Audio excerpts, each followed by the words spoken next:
So my name is Ian Ginn. I am the host of Digital Talk. I must at this point confess an interest also in this podcast, as I also work for a company called Inmanta. And they had an inaugural customer event this summer, and a colleague of Hunt's, who we'll be talking to, called Tom Collins from Citymesh, he gave a lovely presentation about what we're about to hear about. And I thought, this is the type of solution I really would like to have on my podcast. So let me just tell you a little bit more about then the Citymesh and Hunt's. So we have here Hans Similon, who is the general manager of Citymesh Safety Drone, the world's first nationwide drone network specifically designed to support emergency services. Citymesh is a Belgian tech co and Belgium's fourth telecom operator, providing permanent and temporary connectivity solutions over Wi-Fi, OG, IoT, 4G and 5G for sectors like industry, public sectors, healthcare and smart cities. Did you know? Stay tuned to the end of this podcast to find out more why Joe Biden felt obliged to thank Citymesh. Welcome to the podcast, Hans. Thank you for having me. So, first of all, do you mind just telling me a bit about yourself and your role within Citymesh? Yes, of course. I'm Hans Similon, and I'm responsible within Citymesh for the safety drone network and the safety drone division. Okay, so what does that entail? What's the objective of this division? Well, our CEO, Mitch de Geest, he is also a volunteer fireman, and he saw the advantage of a drone already 5 years ago. But he didn't want to miss out anybody of his squadron controlling the drone. So he bought a drone, brought it back to the office, and gave it to our technicians and asked, can you make this drone remotely controllable? And that was actually the birth of the first BVLOS, beyond visual line of sight, controllable drone. And we further worked on that concept, and then we introduced the safety drone, and that are drones in a box that are there at places all over the country, ready to intervene within 90 seconds for the fire department or the police department. And it seems to be a first, is that right? A Belgian first or international first? I think it's indeed a world first. So these drones are all controlled over 4G, 5G. We have currently 70 of them deployed all over Belgium. And we already did more than 2,600 flights this year alone. And it's a world first because it's a world first spread out over a whole country and involving that many fire departments and even sometimes a police department who's using the drones to get a better overview. Today's episode is sponsored by IFG Consulting Europe, who help operators to tap into technologies to accelerate digitization of the network, drive revenues, and reduce costs by championing promising software providers in telecoms, enterprise, and mobile markets. Go to ifgconsultingeurope.com to find out more. If I'm Joe Public and I've got a fire in Belgium, my house. Yes. How does the drone get triggered in that process? Well, very good question. So you typically call the 112, and the 112 then will determine what kind of fire or what kind of incident it's appearing, and they will dispatch it to the fire brigade. And they will, for instance, dispatch to the fire brigade, this is a farm fire. And then the fire brigade knows that they have to send out 2 fire trucks.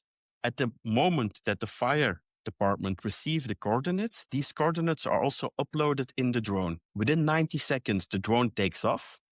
The moment that we are in the air, we've got radio contact with the dispatch, and we stream live HD and thermal view to the dispatch and the fire department whenever they are. So they can see the images of the incident in the truck even before the truck left the fire station. Wow. And so you said it's streaming back. So there's obviously a camera there, but you're actually, the capturing of the video is because it's streamed back is on the ground again, because that saves weight as well, I guess, because you don't have to have extra storage on the drone itself.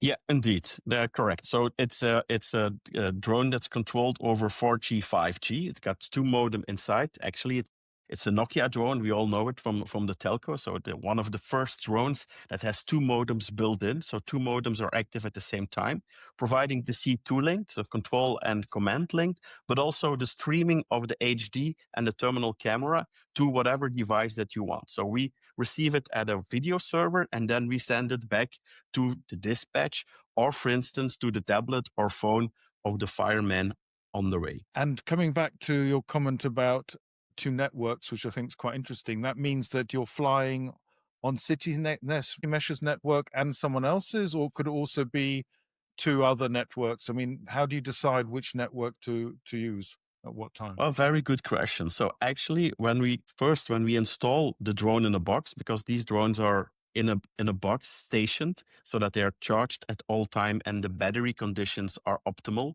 You know, in the winter, the electric battery doesn't function that good. So we have to make sure that it's heated in the winter and cooled in the summer so that it's not too high, the temperature.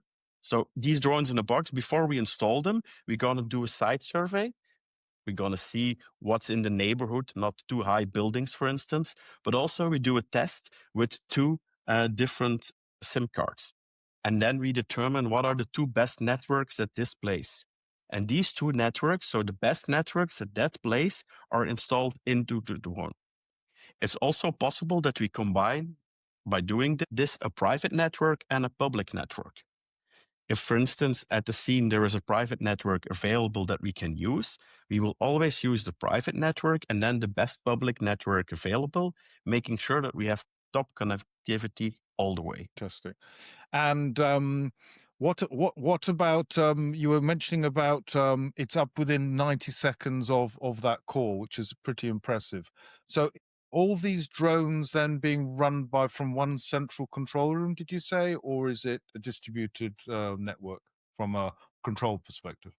Yeah, it's actually, it could be controlled from one place, but we like to have redundancy in our network. So we have 3 places in Belgium. We've got one in Oostkamp, one in Sint-Truiden, the drone port, and one in Marshall-van-Men.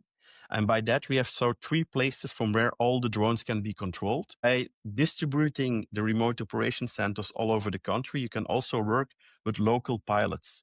You can imagine that a pilot living at the coast has a better overview of the situation than somebody living in the middle of the land. So by combining that, we have redundancy in the network, but we also have the ability to engage local pilots who know the terrain better for if there is an incident. So one of the questions I had is, to what extent do the video feeds get relayed to the actual people on the ground? Because I can understand it gets centrally collected, but I think it'd be quite interesting if people can also on the ground have a view as to what's happening. How does that happen? Yeah, it's depending on the organization of the fire brigade, because not every fire brigade is organized in the same way. Some fire brigades have for each officer a driver, and then the officer can, when they are approaching the incident, can see the live stream on their device in the car. Other ones don't have the ability to see it in the car, and they all depend on the dispatch. So actually we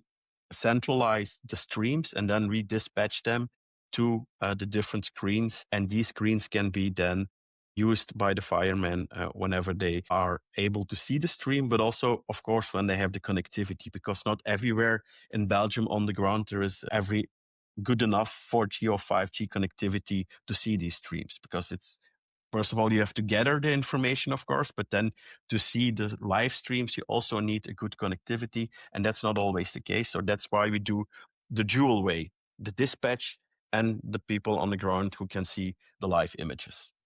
It also gives you redundancy, I guess, of some description of making sure someone's Again, seeing yes, something at some point. Indeed, redundancy is key here. Yeah. Now, one of the things I think also I'd like to just explore is the distance these drones can fly, because it's non a line of sight, right? It's beyond that. Yeah, so indeed. It's beyond visual line of sight. So how do you cope with that? And how do you then build in safety mechanisms if avoiding the drone going out of control, or if suddenly the network collapses, the connectivity collapses, what happens then? I think that'd be interesting to know how you secure this? I always make the bad joke, it can go as far till it goes down. But of course, we're not interested in that. We want to retrieve the drone back. So we typically take 5 kilometer of action radius for the drone. If we have that in calculation, we still have the time to go to an event, stay there for several minutes and collect the data, video streams, send them through to the dispatch or the fireman on the ground, and then return safely. Taking that into account, so we actually take 5 kilometers action radius, and that's depending on the wind speed, the wind direction, and of course, how long you want to stay at the scene. But that's the average that we take. But it can go further. Okay. And let's say, you lose connectivity, which I think is at least theoretically possible. What happens then to the drone? The reason I'm partially asking this, because I thought it was quite interesting. If I understood it correctly, there's a parachute attached to it. Correct. So I'm touching wood at the moment, so the podcast cannot hear it, but that was the wood touching because it didn't happen yet. So I don't want to jinx it. But indeed, what if connectivity is lost? So first of all, we've got 2 modems, so that means that 2 modems have to lose connectivity. The moment that the 2 modems lose connectivity, it will return to home. So it will return to the docking station because inside of the drone, there is also a nano computer who can calculate and coordinate its place, and then it returns safe to home. Imagine that this happened and there is not enough energy to go safe to home. That's one of the use cases where the parachute would be deployed. So indeed, there is a parachute on all of our drones. These parachutes are there to protect the people on the ground. Actually, what we say in drone terms, to mitigate the risks on the ground. Our drones 12.5 kilos, and they fly typically at 90 meters. I didn't went that long to high school, but I know that if you drop something from 12 kilos from 90 meters, it can hurt when it's touched the ground. So that's the reason why the parachute is there. And again, touching wood, we only had one deployment of a parachute, and that was because when it returned to home, there was too much wind and the drone tilted. And the moment that it tilts, then there's also a deployment of the parachute. But it landed safely in a garden without anybody getting hurt. So it can happen, but that's all the reasons why these safety measures are there in place. Okay. So as I mentioned right at the top of the podcast, as I say, I have a personal interest in this because I know that one of the companies I do work with is involved. It's called Inmanta. Can you share with us what role Inmanta plays in the solution? Yes. I mentioned before that we're using sometimes the private network, but also the public network. And Inmanta is actually playing a role in both cases, meaning that our private network team use Inmanta to automate and operate the private networks. And they will support the Rapidness research project. And that's actually a project where they will manage both software-defined and physical network links to keep the drone connectivity reliable by automatically adapting the network paths. Okay.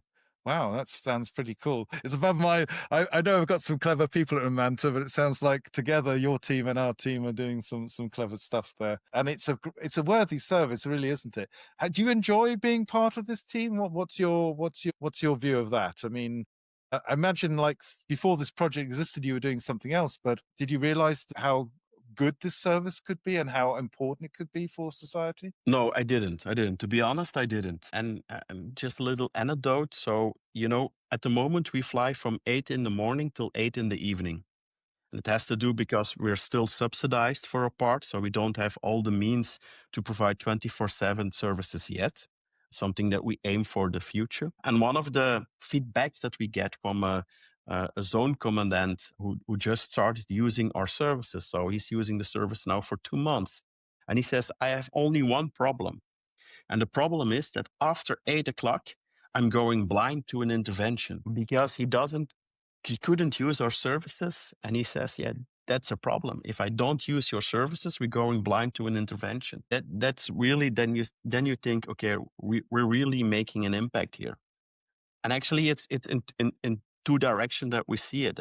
We see upscaling and downscaling because you are there within 2 or 3 minutes after distress calls come in, but we already take off within 90 seconds.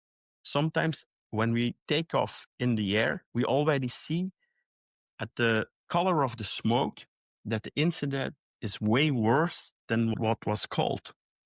For instance, we had an example like there was a truck on fire, but actually the truck was parked very close to the house, and the house was also on fire in the meantime. So even before the first truck could leave the fire department, we were able to scale up and to send 3 other trucks to the incident, making sure that we could control the fire much easier and much faster. And the other way around, sometimes you get a call from a farm that there is a farm fire, and then in Belgium, by law, you're obliged to go with 2 fire trucks to the incident because you don't know how big the fire is. But often it's not a farm fight, it's the farmer who's having a little fire in the backyard. Bonfire, we call that bonfire. A little bonfire. And then you can say to the fire trucks, 2 and 3, you don't have to go to there, put down the siren and just go on your ease. And that's also another way of the impact that we can have. So it's scaling up and scaling down and getting a better overview even before the first people arrive at the scene. I like that. So let's talk about then the future for this. As you say, you're partially funded, or I guess state funded. I mean, this seems to have theoretically, I'm sitting here thinking, why doesn't every country have this? So what do you see next? I like the way you think. Exactly. And and also I think there are most likely, the surveillance, the quick surveillance, I think we'll all recognize the current world we live in. There are other things like security threats, attacks, whatever it might be. It wouldn't just be fire is a good one, but there are other, use cases, I think. What other use cases have you guys thought about? And start with that one, I think. Yeah, I think one of the use cases that we see for us is the dual use case. Meaning like it would make sense for other countries as well to invest in this technology, to have this on a daily basis for their firemen and policemen to give them added value from day to day, and giving them insights from the air to operate better and safer. At the meantime, they can train the military people to use the same drones, the same network for a daily basis, again, for the firemen and the police department. The moment there is a national security issue, they can take over all the drones from their military control room, and they have an overview from everything what's happening within 90 seconds, from the coast to the border and everything in between. And that's really a dual use case that you can say. And then if we then go further, and indeed I follow your path and say other countries will invest in that as well, then we could build up an European nationwide coverage of drones. And the moment that there is something happening in Europe or in the NATO, we go further, don't stop at Europe, think bigger, think bolder, go to the NATO, spread this out all over all the NATO. And the moment something is happening, we can have an overview of everything within 90 seconds. And I think that's really one of the use cases for the future where there could be an added value by going for the national safety today and national security tomorrow. Yeah.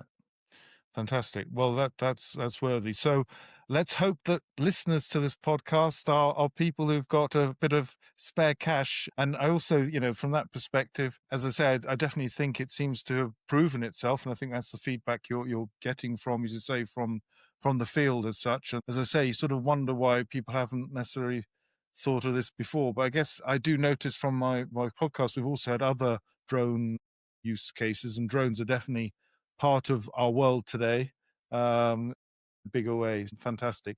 Would you like to give a shout out to someone or a institution related to the work you're doing? We'd like to give our guests that opportunity, as we are about positivity. Okay, yeah, definitely. I want to give a shout out to, I think, 3 important people or groups. The first one is, of course, our CEO, Mitch de Geest, who came up with the idea and who made sure that we could do this today. Second one is the team. I'm not doing this alone. Far from that. I've got brilliant, I would say the best BVLOS pilots in the world are in the Citymesh team. But besides the pilots, we also have sales and we have project manager working day and night to make sure that we can deliver these excellent services to the fire department and the police department. And last but not least, also my partner Nokia, because they're providing us with the state-of-the-art drones, with state-of-the-art connectivity. And I think in this geopolitic where we're living in today, it's really important to have a European partner where you can count on and where together you can make a difference. And I would say with the CEO, with the splendid team and the splendid partner, we're saving life through innovation. Fantastic. Yes, that's a good catchline or tagline that you have there.